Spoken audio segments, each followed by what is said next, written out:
ኢትዮጵያ ወደብ ወይም የባህር በር ለማግኘት ታሪካዊና ህጋዊ ባለቤት መሆኗን በማስረጃ በማቅረብ ማግኘት እንደምትችል ባለፈው ሳምንት በመልቅ ዝግጅታችን ማንሳታችን ይታወሳል።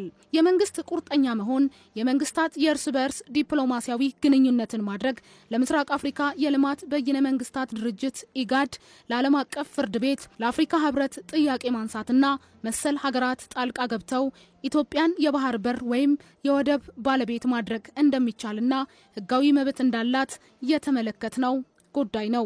ጠቅላይ ሚኒስትር አብይ አህመድ በተለያየ ጊዜ በህዝብ ተወካዮች ምክር ቤት ቀርበው በሰጡት ማብራሪያ ከኤርትራም ይሁን ከጅቡቲ ከሶማሌም ይሁን ከኬንያ ለኢትዮጵያ የሚያዋጣት ሰላማዊ ትብብር እንደሆነ ለኢትዮጵያውያን ጥቅምም ወደ ኋላ እንደማይባልና ለሁሉም ነገር ዝግጁ ነን ማለታቸውን እንዲሁም የሚደረግ ጦርነት አለመኖሩንም መናገራቸው አይዘነጋም። በዛሬው የመልቅ ዝግጅታችንም የባህር በር ወይም ወደብ መኖር ለኢኮኖሚ እድገት ያለውን አስተዋጽኦ እንመለከታለን።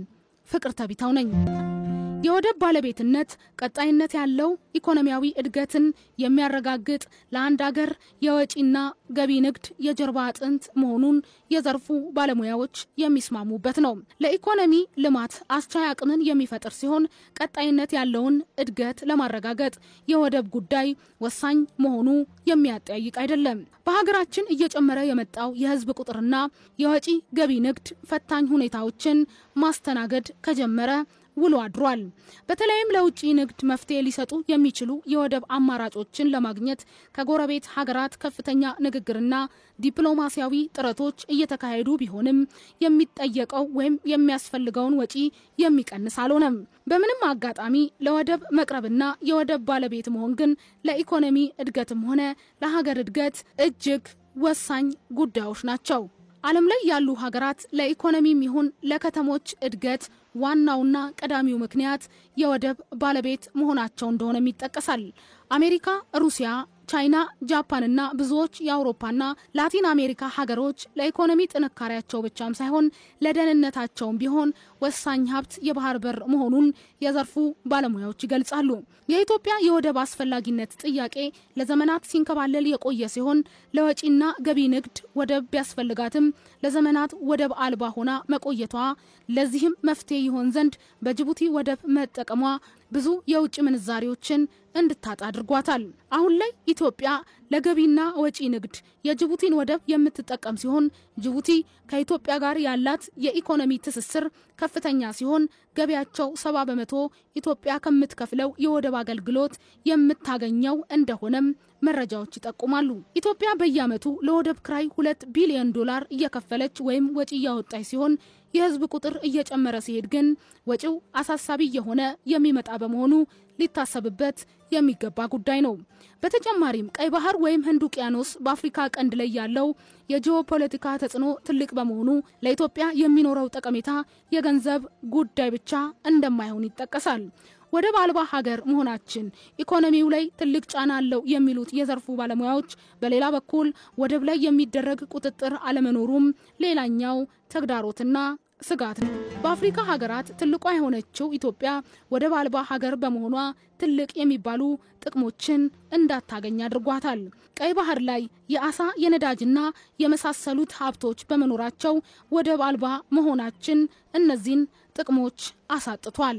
ኢትዮጵያ የግብርና፣ የትምህርት፣ የጤና ሌሎችም የልማት መስኮች ከውጪ በሚመጡ ቁሳቁሶች ላይ የተመሰረቱ በመሆኑ የባህር በርና አማራጭ የወደብ ፍላጎት ተገቢ ነው። የኢትዮጵያ የህዝብ ቁጥር በ2030 150 ሚሊዮን የሚገመት ሲሆን 60% የሚሆነው እድሜ ከ24 ዓመት በታችና ለስራ ዝግጁ ስለሚሆን የስራ ዕድል ማመቻቸት ይገባል። በዚህ ረገድ የንግድ እንቅስቃሴዎችን ለማሳለጥ ኢኮኖሚውን የሚደግፍ ሌሎች መስኮችን ለማሳደግ ህዝብን ተጠቃሚ ለማድረግ የባህር በር ወሳኝነት ያለው ጉዳይ ነው። ባለፉት 10 ዓመታት ውስጥ የኢትዮጵያ የአማካኝ ወጪና ገቢ ንግድ ከጊዜ ወደ ጊዜ እየጨመረ መጥቶ አሁን ላይ 15 ሚሊዮን ቶን ደረቅ ጭነትና 4 ቢሊዮን ቶን ፔትሮሊየም ምርት ታስገባለች። አሁን ያለውን መጠን በጅቡቲ ማንቀሳቀስ ቢቻልም ይህ ቁጥር በሚቀጥሉት ዓመታት በእጥፍ ሊያድግ ስለሚችል አስተማማኝ የወደብ አማራጭ ማግኘት የግድ ይላል። ከ10 በመቶ በላይ የሚሆነው የዓለም የንግድ ሸቀጥ የሚተላለፉበት 11 ሀገራት የጦር ሰፈር የተመሰረተበት ዓለም አቀፍ ኃይሎች የጂኦፖለቲካ ሽኩቻ የሚያካሂዱበት ቀይ ባህር የኢትዮጵያ የዘመናት ጥያቄ ነው። የትውልዱ የሆነው የባህር በር ጥያቄ ኢኮኖሚያዊ ብቻም ሳይሆን ስትራቴጂካዊ ፋይዳም ያለው ነው። በሌላ በኩል የባህር በር አለመኖር ሀገሪቱ የራሷ ሚስጥር እንዳይኖራት የምታስገባውንና የምታስወጣውንም በሌሎች ሀገራት ፍቃደኝነት ላይ የተመሰረተ የአደባባይ ሚስጥር እንዲሆን አድርጎታል። በ2008 ዓመተ ምህረት በዓለም 44 ወደብ አልባ ሀገሮች ሲኖሩ ከነዚህም ውስጥ 31 ያህሉ 70 በመቶ ደሃ ሲሆኑ 13ቱ ደግሞ የደሃ የሚባሉ ናቸው። 13ቱም የደሃ ሀገሮች በአፍሪካ ውስጥ የሚገኙ መሆናቸው እንዳለ ሆኖ ኢትዮጵያም ከነዚህ ሀገሮች ተርታ ትመደባለች። እነዚህ ወደብ አልባ ደሃ ሀገሮች ወደ ውጪ የሚልኳቸው ምርቶች በአንድና በሁለት ሰብሎች ወይም በአንድና በሁለት የኢንዱስትሪ ውጤቶች ላይም እንዲሁም ጥሬ ዕቃ የተወሰኑ ብቻም አይደሉም። ደሃ በሆኑ አካባቢዎች የሚገኙ ወደብ አልባ ሀገሮች ከአራቱ የልማት ማነቆች በአንዱ ወደብ አልባነት ተጠፍረው የተያዙ ናቸው። የባህር በር ካለ ገበያው ለመላው ዓለም ነው። የባህር በር ከሌለ ደግሞ ገበያው የጎረቤት ሀገር ብቻ ነው።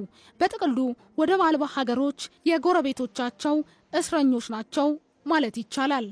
በተለይም ከቻይና፣ ከደቡብ ኮሪያ፣ ጃፓን፣ ኢንዶኔዥያ፣ ሲንጋፖር ወዘተ አስገራሚ እድገት በስተጀርባ የወደብ ወይም የባህር በር የምዕራቡ ዓለም እርዳታና ብድር ያበረከቱት አስተዋጽኦም የአንበሳውን ድርሻ ይዛል።